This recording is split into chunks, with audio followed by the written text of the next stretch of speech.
కొత్తపల్లి కొత్త రుచులకు స్వాగతం. కీమా మటన్ పులావ్. ఈ వీడియోలో మనం ఈసారి వెరైటీకి నాన్ వెజిటేరియన్ కేటగిరీలో అందరూ ఎంతో ఇష్టంగా తినే పులావ్ను కీమా మటన్ల కలగలుపుతో మంచి రుచితో ఎలా చేసుకోవాలో చూద్దాం. కీమా మటన్ పులావ్ తయారీకి కావలసినవి: బాస్మతి బియ్యం 500 గ్రాములు, మటన్ 350 గ్రాములు, కీమా 150 గ్రాములు, ఉల్లిపాయ 1, పచ్చిమిర్చి 6, కేస్ అల్లం వెల్లుల్లి ముద్ద 2 టీ స్పూన్లు, పెరుగు 2 టీ స్పూన్లు, బిర్యానీ ఆకులు 2, కేస్ బిర్యానీ మసాలా పొడి 1 టీ స్పూను, కేస్ గరం మసాలా పొడి 2 టీ స్పూనులు, షాజీరా 1 టీ స్పూను, జీరా పొడి 1 టీ స్పూను, ధనియా పొడి 1 టీ స్పూను, మిరియాల పొడి 1 టీ స్పూను, కొత్తిమీర 1 కట్ట, పుదీనా 1 కట్ట, ఉప్పు రుచికి సరిపడినంత, గసాలు కొబ్బరి పేస్టు 2 టీ స్పూనులు, నూనె తగినంత, నెయ్యి 2 టీ స్పూనులు. పులావు బిర్యానీలలో వాడే మసాలా దినుసుల పొడులను బయట కొనే కంటే ఇంట్లోనే తయారు చేసుకోవటం ఎంతో ఉత్తమం. ఉదాహరణకు జీరా పొడి, ధనియా పొడి, మిరియాల పొడి మొదలైన ఏక దినుసు పొడులను మనమే వాటిని దోరగా వేయించి మిక్సీ పట్టి తయారు చేసుకోవచ్చు. కానీ 2 లేదా అంతకంటే ఎక్కువ దినుసులను కలిపి చేసే మసాలా పొడులను మాత్రం రుచిగా ఉండాలంటే వాటిని సరైన పాలలో కలిపి కొంచెం జాగ్రత్తగా చేయాల్సి ఉంటుంది.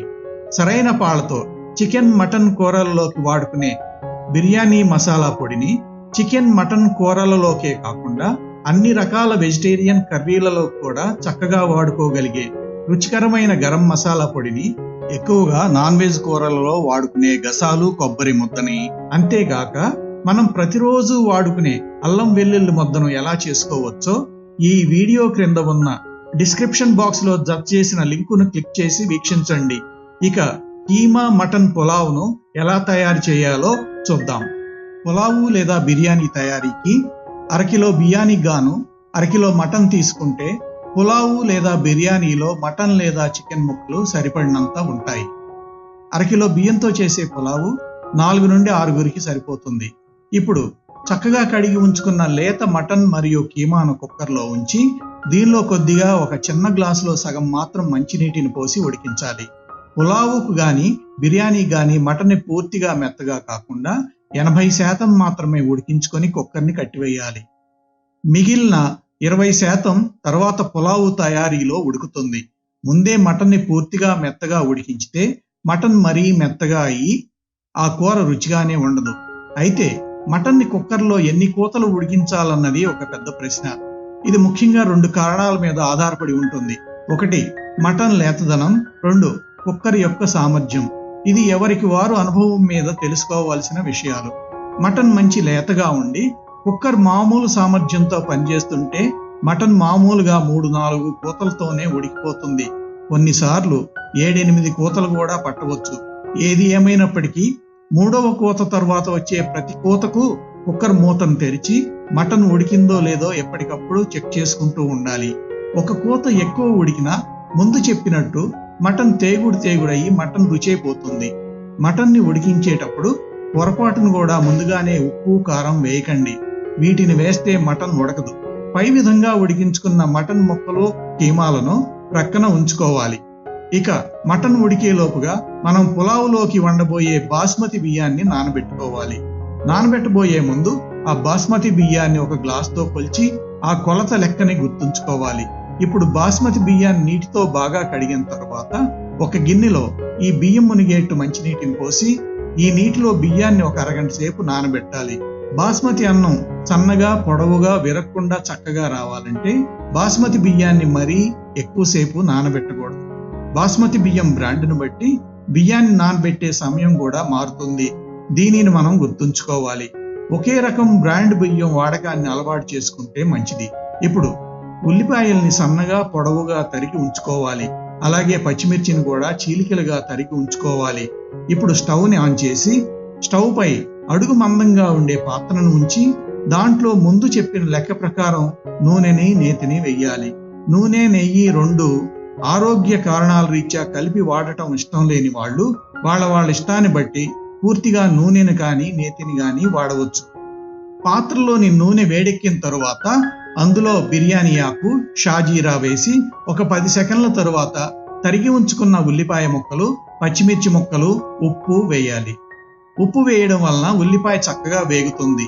ఇవన్నీ అడుగంటకుండా మధ్య మధ్యలో గరిటతో కలియత్రిప్పుతూ ఉండాలి. ఉల్లిపాయ దోరగా వేగిన తరువాత అల్లం వెల్లుల్లి పేస్ట్ వేసి వాటి పచ్చివాసన పోవడానికి వాటిని 1 నిమిషం పాటు వేయించాలి. తరువాత వీటికి ఉడికించి ఉంచుకున్న మటన్ ముక్కల్ని, కీమాను జత చేసి ఒకసారి కలియబెట్టాలి. తరువాత రుచికి తగినంత ఉప్పు, కొత్తిమీర, పుదీనా, పెరుగు వేసి మరొకసారి కలియద్రిప్పాలి. ఇప్పుడు పులావుకు ఎసరు నీళ్లు పోయాలి. మామూలు లెక్క అయితే 1 గ్లాసు పులావు బియ్యానికి గ్లాసున్నర నీళ్లు ఎసరు పోయాలి. కానీ ఇక్కడ పెరుగును వాడాము కాబట్టి దాని ద్వారా మొత్తం మీద 1/4 గ్లాసు నీళ్లు తగ్గించాలి. ఎసరు పోసిన తర్వాత ఎసట్లో ధనియా పౌడరును, గరం మసాలా పౌడరును, మిరియాల పౌడరును, జీరా పౌడరును, బిర్యానీ మసాలా పౌడర్ను, మళ్ళీ కొంచెం ఉప్పుని వేసి అన్నింటినీ కలియబెట్టాలి. ఉప్పు, మసాలా దినుసులు కలిసిన ఎసరు కొంచెం ఉప్పొప్పగా ఘాటుగా ఉండాలి. ఎసరు కొంచెం ఉప్పొప్పగా ఉంటేనే పులావ్ బియ్యానికి కూడా ఉప్పు సరిపోతుంది. పులావ్ వండేటప్పుడు పాత్రలోని బాస్మతి బియ్యాన్ని పదే పదే త్రిప్పితే పులావ్ బియ్యం ముక్కలయ్యి అంత ఖర్చు పెట్టి మరీ బాస్మతి బియ్యంతో పులావ్ లేదా బిర్యానీని చేసుకున్నా ఆ తృప్తే మిగలదు. కాబట్టి ఎసట్లో పులావ్ బియ్యం వేయకముందే ఉప్పు, గరం మసాలాలు సరిపోతాయో లేదో సరిచూసుకోవాలి. ఉప్పు, గరం మసాలా ఇంకా పడతాయి అనుకుంటే వాటిని కొంచెం ఇప్పుడే వేసుకోవాలి. తరువాత నానబెట్టి ఉంచిన బాస్మతి బియ్యాన్ని, నూరి ఉంచుకున్న గసాలు, కొబ్బరి పేస్ట్ను ఎసట్లో వేసి చివరిసారిగా గరిటతో మొత్తాన్ని కలియబెట్టి తరువాత పాత్రపై మూత నుంచి 15 నుండి 20 నిమిషాల పాటు పులావును సన్నటి సెగ మీద ఉడికించాలి. ఉడికిన పులావులో ఇలా గరిటె పెట్టినప్పుడు పులావు పొడిపొడిలాడుతూ గరిటెలు తగలకుండా ఉంటే పులావు తయారైనట్టే. లేకుంటే మరి కొంచెం సేపు అలాగే సన్నటి సెగ మీద ఉడికించాలి. ఇంతే, మంచి రుచికరమైన కీమా మటన్ పులావు తయారు. ఈ కీమా మటన్ పులావుకు కొంచెం రైతాను గాని, షేర్వాను గాని జోడించి తింటే ఆ రుచే వేరు.